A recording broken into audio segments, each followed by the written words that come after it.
اسلام آباد میں وفاقی وزیر غذائی تحقیق طارق بشیر چیمہ اس وقت نیوز کانفرنس کر رہے ہیں. آئیے آپ کو براہ راست لے چلتے ہیں کہ بھائی یہ سپورٹ پرائس ہے جو گورنمنٹ نے فکس کی ہے.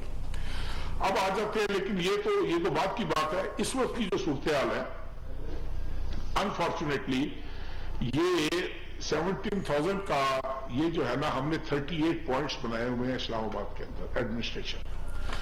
38 پوائنٹس پہ جو اٹا اویلیبل ہوتا ہے وہ ٹرکس ہم روانہ کرتے ہیں.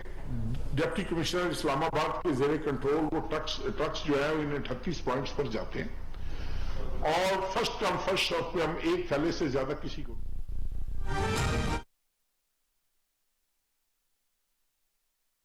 انتہائی. طارق بشیر چیمہ نیوز کانفرنس کر رہے تھے.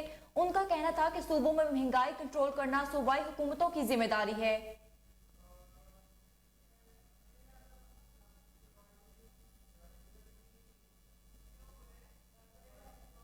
اسلام آباد وفاقی وزیر غذائی تحفظ و تحقیق طارق بشیر چیمہ نیوز کانفرنس کر رہے تھے. ان کا کہنا تھا کہ صوبوں میں مہنگائی کنٹرول کرنا صوبائی حکومتوں کی ذمہ داری ہے.